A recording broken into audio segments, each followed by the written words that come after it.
$400 versus $4,000 EDC. One is gathered on a shoestring budget. One is just kind of gathered if price is no object. Well, you still gotta like the stuff that you carry. Let's just see what I come up for each. Now, I'm trying to categorize and come up with some items because oftentimes I tell you guys, spend no more than 2 hours of your hourly pay on a particular item for it to be considered budget within an everyday carry category. Now, some things you're not going to be able to achieve with that unless that you're going to really like, but whatever. We're just going to kind of go with this and see what we come up with. Now, these are 10 EDC items that I use every week, maybe not every single day, but every week. An item from these categories is in my pocket, on my person, being used. So that's how I came up with my everyday carry. It may not be the same for all of you, but let's just see what we come up with for all these different categories. All right, so the first category, we gotta just keep it simple, stupid. It's gonna be a knife. We're gonna start off with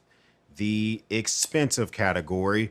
This is the Benchmade 710. It has aluminum scales, beautiful looking scales with that CNC machining, a recurve blade with S90V on the blade steel. It does have a coating on the blade finish itself. This is a McHenry Williams design. This is paying tribute to the original knife that had the Benchmade axis lock. I love this knife. It's a banger. It feels good in the hand. It feels like $450 of knife.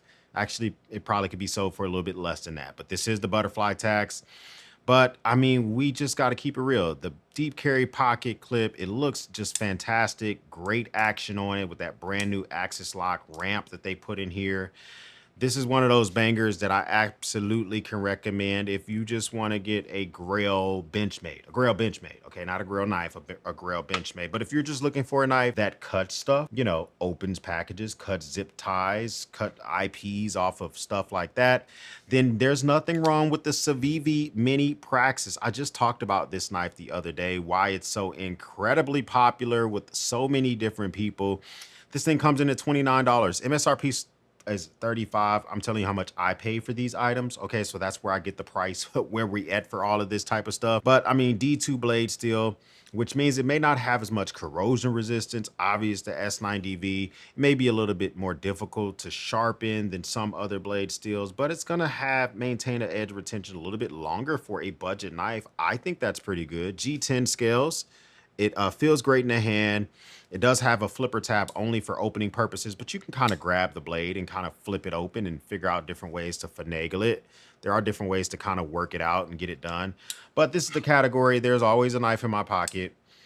So if I had to kind of just go with the two, those would kind of be the go-to grossly different knives. But, you know, those are kind of going to be where we go to for the folding knife. Now, the folder's out the way. I do oftentimes throughout the week carry fixed blade knives, especially if I don't know what I'm getting into or if I just want to kind of mix it up for a second. So to get a fixed blade in the pocket, I considered a Bradford Guardian 3.2. I considered some stuff from Wooks. I consider some stuff from Tor and TKL knives, but I'll just keep it real with you. Montana Knife Company right now has me by the balls when it comes to their tactical knives. This here is the Battle Gold, similar to their War Gold Magna Cut blade steel G10 scales, which feel delicious in the hand. Really grippy, really easy to use. Good finger guard that kind of keeps your hand from slipping whenever you're slicing or poking something. This is a banger, okay? This is a banger, especially when it comes in at $325. This thing better be an absolute monster. Great sheath. It comes with I think a 3x3 Aussie clip. But you can change that up when you order it, different multiple colors.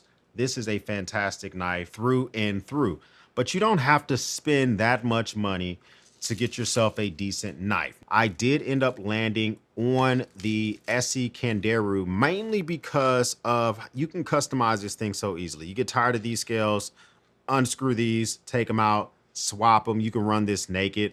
1095C steel is great for an outdoor knife. Very, very small in the hand, but it does have like just a little bit of a finger guard on it. It lets you get up on it.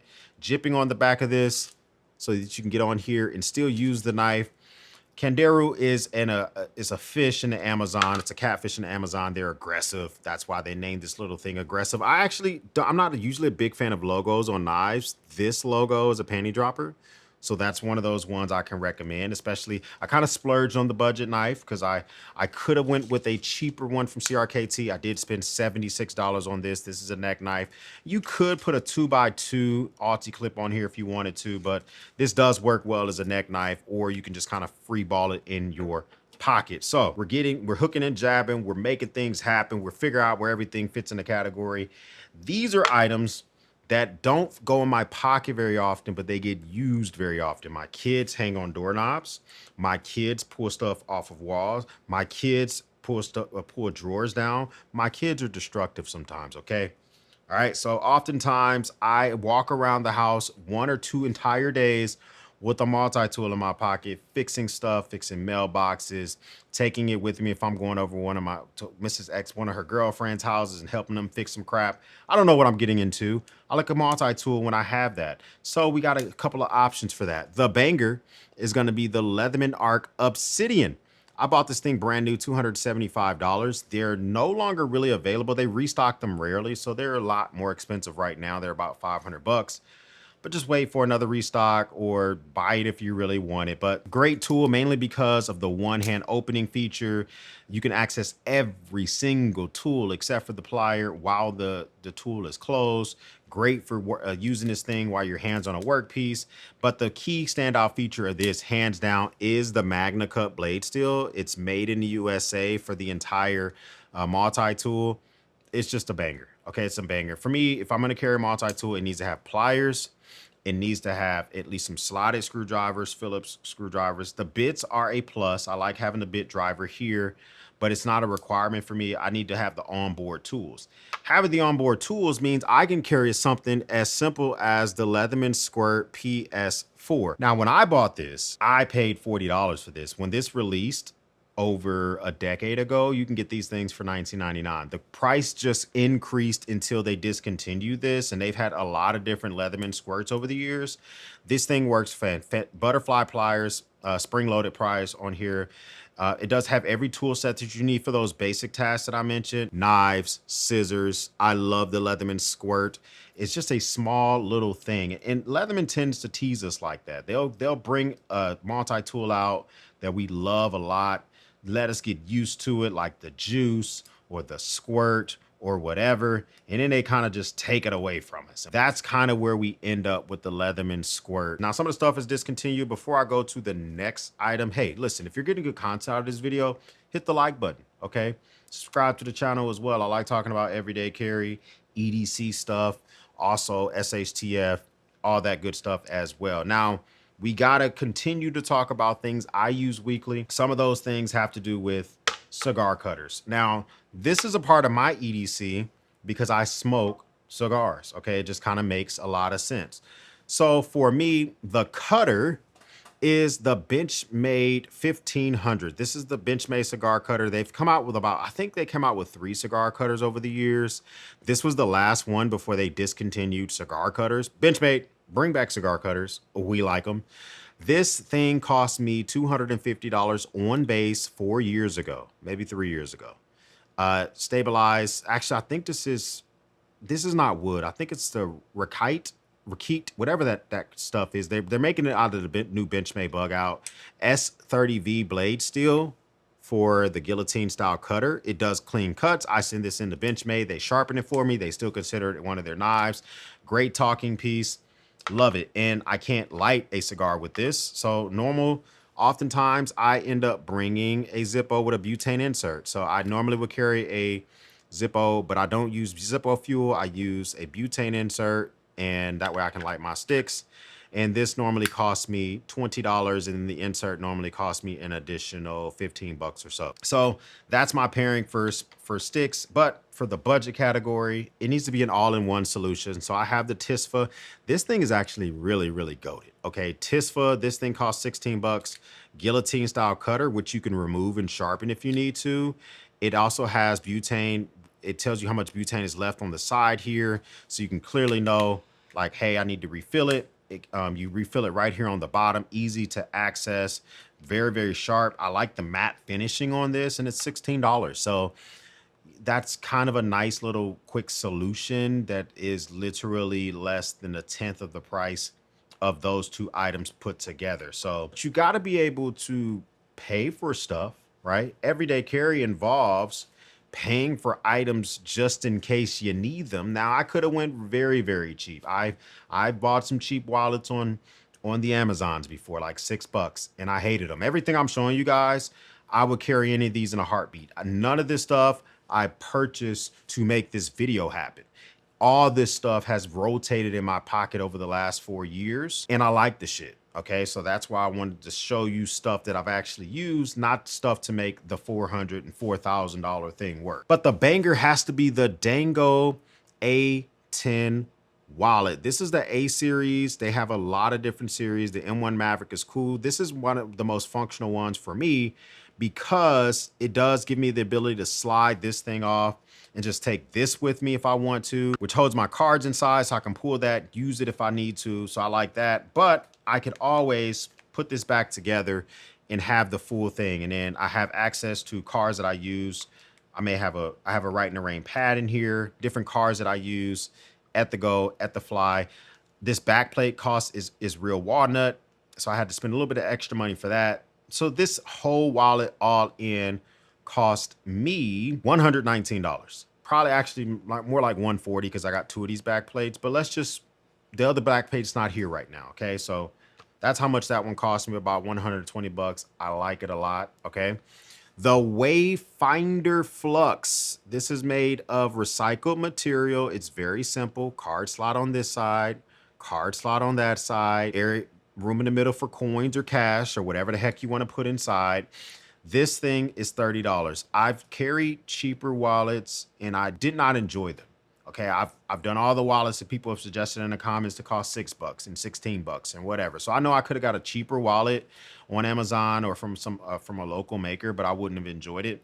This thing gets the job done. If I want to go very minimalistic, I'm talking super minimalistic, I carry this thing around. It reminds me of the Reform wallet, and it costs 20% of the cost of the Reform wallet. It doesn't have the magnets, but it feels like the same material. So that's how we're going to carry the crap whenever we need to leave the house. But mentioning that Right in the Rain pen or Right in the Rain notebook, I write every day. I journal in the mornings. I take notes with my field books. I take notes for YouTube videos. I write. Saturdays and Sundays are normally the only 2 days I don't write. So I enjoy a pen that's bougie AF. If you don't write every day, I'm going to tell you my budget. That's the one you should go with. But if you do write every day, then you may want to go with something like the Wingback Journeyman, $323. And it is a banger. Black stainless steel. This is made of aerospace grade stainless steel. It has a twist mechanism instead of bolt action. They have a very sweet, just looking pen altogether. It's a longer than the predecessor. The knurling is fantastic. I like carrying expensive pens because I like to use them for momentous events, signing a birth certificate, signing them. I talked about this stuff recently, and it has a weight to it. This is the type of pen you spend that much money on and then you carry it for 20 years. And guess what? Both of these pens use the same refills, G2 refills. Speaking of the G2, I also like the G2 Pilot. This one specifically is the number 10. I also like the number 7 when it comes to the writing style. But G2-10 is one of my favorites. It cost me $1.20. Okay, so literally less than 1% of the price of the pen we talked about before. Both of these are great writing experiences when it comes to the ink. But when the ink is leaving my hand, I enjoy the Wingback more. It has more weight. It's more momentous. It brings back joy. When these run out, I throw them away. All right, but I'm just saying they both bring a great writing experience. Plus the Wingback comes with a wax canvas pouch, a great unboxing experience. Pocket clips not gonna break off like G2 pocket clips tend to break off, all of that good stuff. Now, we have got to talk about the flashlights. Flashlights are important to me. I have a flashlight in my pocket every day. Doesn't matter if I'm walking around the house, if I'm going out on the town, whatever, there's a flashlight on me all the time. So for the banger, we're going to go with the EDC 29. I can't tell you guys how much I enjoy how quickly you can change the lumens by just tapping this button. You can even change the lumens before you turn the flashlight on. Like I'm changing them right now. The flashlight's not on. This thing is a banger. Great locking switch on the side. Lets me just lock it whenever I need to. Tactile sounding for that locking mechanism. You can get into turbo mode very easily as well and go to 6,500 lumens just like that. And so I like this flashlight a ton. Built like a tank. Great customer service with Nightcore. I've had people comment on my comments and say, hey, I had an issue with Nightcore. I told them to send an email to Nightcore, let me know what happens. And if they don't get results, CC me. They get results. I like that customer service. It's great. This thing is pumping out some stuff. $110. Just that $109 exactly is what this thing is going to cost you. But it's worth it. It is definitely worth it. We're also going to talk about something that if you just want a flashlight in your pocket, I can't recommend the Pocket Light AA by Ace Beam. Now, this is not the $19 version. This is the titanium version. I actually don't own the $19 version, but they basically function the same way as long as you get the ones that have the same emitters and have the same lumen output. $19 for a flashlight. They get you a lot of functionality, has a great clicking mechanism. It does have a rechargeable battery. And when that battery dies, if you fail to charge it, you can just put a double A battery inside of this. That's why it's a dual fuel flashlight. So genius. And it actually has a way for you to put this on the brim of your hat if you're working on a vehicle or whatever. $19. I considered the Olight i5T, but I think that's discontinued. The i5R EOS seems to be discontinued. And I also thought about the MicroStream. I like that as well, but that's micro USB. We need to go with something with USB Type-C, okay? Next, we're gonna talk about the way I carry my keys, all right, guys? Now, one thing I wanna talk about here is I wanted to lean heavy on this one with the Made in America. It's feeling very patriotic. So for the banger, I did go with the key bar, and this is their titanium with the diamond crosshatch pattern with brass inlays. And this costs altogether with my wingback cash insert and the mag nut, this entire key setup, $262. Bougie for keys, I understand it. But listen, this thing feels good in the hand. It holds my keys securely, easily just swing one out when I need one. There's no, you can tell when this thing is not in your pocket. It has a pocket clip built in, so you can just take this with you. I have that mag nut, so I can clip this to my car keys. I still have the wingback cash system that has money inside that I've talked about tons of times before. So you can take this out, keep some emergency cash inside just in case you need that at any given moment. I know it's pricey, but this is America. Okay, make this stuff happen, even though this is made in the UK. But the rest of this stuff, this is America. We can make this happen. I love this setup. Fight me, bro. All right. But we can also keep it simple, stupid, with the Orbit Key OG. Okay, not the Orbit Key Pro, but the original Orbit Key. And you can walk out the door with the original Orbit Key, getting yourself together, making everything fit just right. And this is going to cost you approximately like between $25 and $30. Okay, I have the leather one, it's going to cost $30, but because they've come out with a new version of this, you can oftentimes find these for like $25. I'll link anything I'm talking about if I can find it. If it's not discontinued, I'll link it up down below, guys. Whatever I'm able to find, we'll make that stuff happen as well. I wear real watches.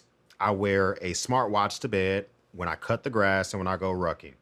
But if I'm not doing those three things, I wear a real watch. I prefer analog watches. I will take a digital watch. But if it is my choice, we're going to go with a banger, which is the Benrus Type 1C. C stands for color. This thing is a gorgeous watch. This is released by Benrus. It has a dual binary going for the bezel. It's not unidirectional. It's a dive watch. It has a Swiss made movement. This thing is, I love this thing. Okay, this thing does cost overall $1,700, but you're getting from Benrus themselves. This is an official re-release of the OG Type 1. They also have the Type 2 that they have on their website. They have some of their old field watches. The Benrus story are some of the most historic watches that were worn by our Navy SEALs and by our naval captains during different wars. I'm talking the Vietnam War, the Korean War. And so these watches, you can see them on the wrist of Navy SEALs during those conflicts. You can see them detonating or, diffusing bombs underwater while wearing Ben Roos dive watches. So it just, I love having that historical nature of it. If you wanted to get an actual Ben Roos Type 1 from that era, it's going to cost you for like a incredibly well working one. It can cost you upwards of $11,000. One that needs a lot of work is still probably going to cost you $3,000. So to get an official re-release from the company themselves, I can appreciate stuff like that. I like the story of it, and I like a good dive watch. You can quickly just know how long you've been doing a task or whatever. Looks good on the wrist, and I'm a big fan of this. But I mean, $1,700 on a watch may not be something that we're all looking to do. I did kind of splurge on my pick for the budget. This is the Vaer, the S3 field watch, and I like this watch a ton. I have it with the NATO strap. It comes with 2 straps, and it comes with the ocean strap. You can choose to get the NATO strap. You can get a vulcanized rubber strap. You may want to get a leather strap, whatever. I think this looks very, very good with this combination. With the field white, it does have a calendar marker on there. It's easy to set this thing, a quartz movement, a lockdown screw down crown. I've talked about this before. Vaer is a channel sponsor. They're not sponsoring this video, but you cannot get this much value out of a watch below $200. Sapphire crystal glass, Ameriquartz movements. Some of them they have date calculations. They have a locking screw down crowns, which is a 2-year waterproof guarantee. Great cases. You're not going to find this type of value. You can show me Timex. You can show me Casio. You're not going to find these type of specs. This thing cost around $179. That's a banger of a price. I mean, this is the Versus and Versus series, man. Let me tell you something. Any of these items I would happily carry, wear, or use any day of the week. Comment down below, what is your favorite from this Versus series? $4,000 items or the $400 items? I would love to know what your comments down below. Now, with that being said, the $4,000 items ended up costing $3,833 plus tax. The total came out to $4,148 for all the items that are over $4,000. The $400 items ended up costing me $390. I got some discounts here and there. After tax, they were $422.39. So your mileage may vary. You may pay more than I did, less than I did. You may not have tax. I have sales tax here in Texas. But if this is your first time stopping by, hit the subscribe button. I would love to have you part of the battalion. If this is not your first time stopping by, well, thank you once again for watching me run my grape. For everyone else, we'll speak soon.